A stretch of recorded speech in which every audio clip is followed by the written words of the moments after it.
मुरैना भदोई गांव की रहने वाली रेवा इलाहाबाद की एक बड़े व्यापारी का बेटा सूरज के साथ उसका विवाह हुआ। नए घर में बड़े ही आदर सम्मान के साथ रेवा के गृह प्रवेश किया।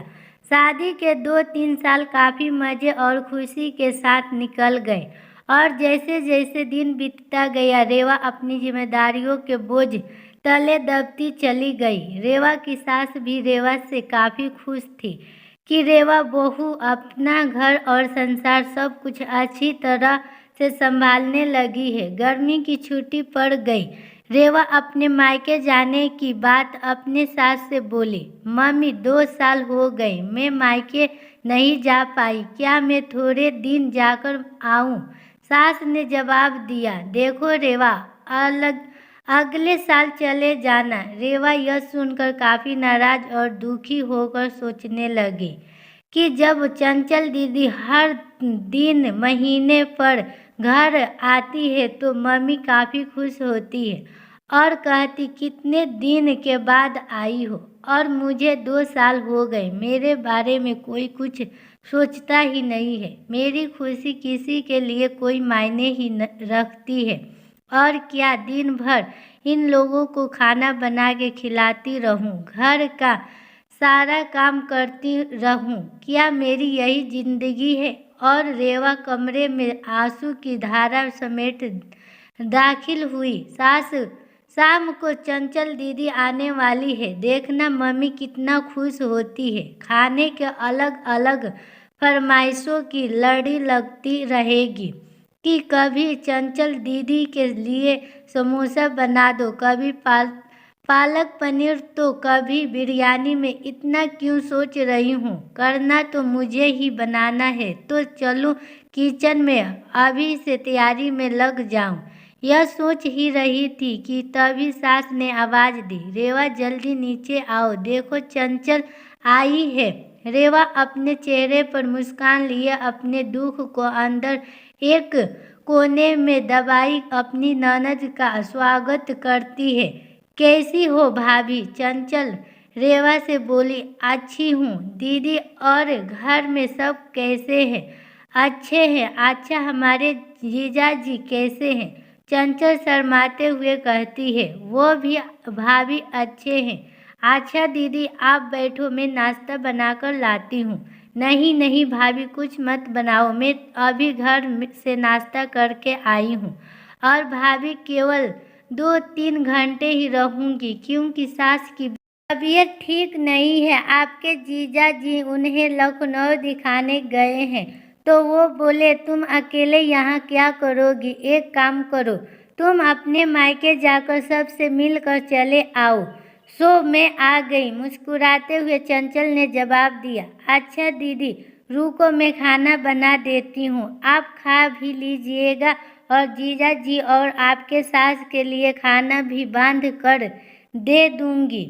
अरे भाभी मेरे साथ बैठो, बातें करो, शाम तक मैं चली जाऊंगी, खाना तो बनता ही रहेगा। तभी रेवा की सास ने रेवा से कहा, तुम एक काम करो, चंचल के साथ बैठो, बातें करो, मैं कुछ बनाती हूँ। जी नहीं मम्मी जी, मैं बताती हूँ, आप दीदी से बात कीजिए। तभी कहा चंचल ने कहा, कोई बात नहीं, आप खाना बनाओ और मैं आपसे बातें करूँगी, थोड़ी मदद हो जाएगी, यह ठीक रहेगा। क्यों माँ? रेवा की सास बोली। यह भी सही है। रेवा और चंचल किचन में प्रवेश करती है और काफ़ी देर तक हंसी मजाक करते करते खाना भी तैयार हो जाता है।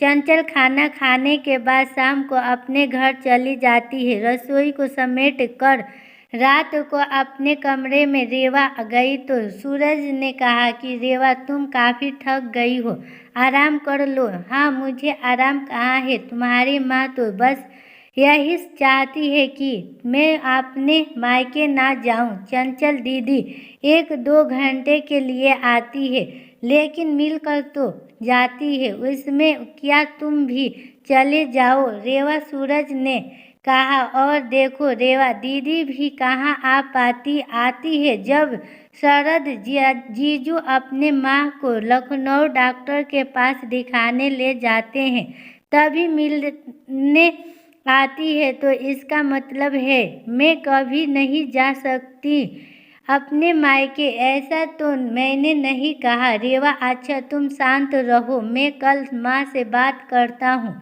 तुम अपने मायके चली जाना, ठीक है? तुम तो रहने दो। गुस्सा करते हुए रेवा सो जाती है। सुबह उठकर रेवा अपने काम में रोज की तरह लग जाती है। दोपहर में शर्मा आंटी रेवा की सास से मिलने आती है और काफ़ी देर तक बातें करती रहती है। तभी शर्मा आंटी रेवा की सास ने पूछती है कि चंचल की माँ, ये बताओ कि बहू और बेटी में क्या फ़र्क समझती हो?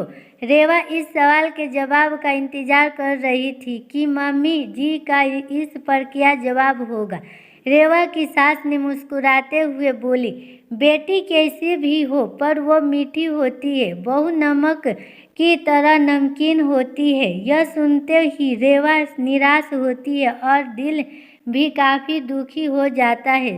शर्मा आंटी चली जाती है। काफ़ी देर तक रेवा यह सोचती है कि मैंने मम्मी के साथ क्या बुरा किया है। मम्मी मेरे बारे में ऐसा क्यों सोचती है? और वह अब घर में निराश रहने लगती है।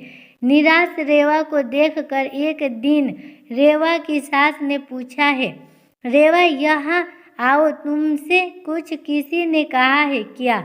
यह सूरज ने कुछ बोला है क्या? कुछ नहीं मम्मी जी, रेवा के आवाज़ में दर्द था। रेवा की सास ने अपने पास बैठाकर पूछा, नहीं तुम बताओ रेवा क्या हुआ है? रेवा के आंखों में आंसू भर आई और रेवा ने सास को सारी बात बता दी कि कैसी शर्मा आंटी से आप बेटी और बहू में फ़र्क बता रही थी। ओह, तो यह सुनकर तुम नाराज हो गई? बस इतनी सी बात? अरे रेवा, मैंने कहा मीठी होती है, वह चाहे कितने भी गलती करे उसकी गलती नज़र ही नहीं आती है। वह गुड़ की तरह मुंह में घुल जाती है और खाने में अगर मीठा ना हो तो कोई फर्क नहीं पड़ता है। और बहू नमक के समान इसलिए है क्योंकि खाने में अगर नमक ना हो तो खाना बेस्वाद होता है। खाने में नमक मिलने पर हम जो खाना खाते हैं उसी समय नमक के हम कर्जदार बन जाते हैं। ठीक उसी तरह तुम मेरे लिए वही नमक हो। मैं अपने स्वार्थ के लिए तुम्हें कहीं नहीं जाने देती हूँ क्योंकि तुम्हारे ना रहने पर घर सूना सा लगता है। इस घर को संभालती हो इसीलिए हम तुम्हारे कर्जदार हैं। रेवा सारी बात समझ जाती है और अपनी सास के गले लिपट कर रोने लगती है। शाम को सूरज जब घर आता है तो अपनी माँ से कहता है कि माँ, रेवा अपनी मायके जाना चाहती है। एक दिन के लिए रेवा तपाक के बोल उठी, नहीं नहीं, मुझे नहीं जाना है। मैं चली गई तो खाना में कोई स्वाद नहीं रहेगा। सूरज को कुछ समझ नहीं आया कि कल रात मायके जाने के लिए मुझसे कह रही थी, अचानक से इसे क्या हो गया। सूरज सोचने लगा कि इन औरतों को समझना मर्दों के बस के पैर नहीं है। रेवा की सास रेवा के सिर पर हाथ कर रही थी और सूरज एक टक लगाकर रेवा और अपनी माँ को देखता है।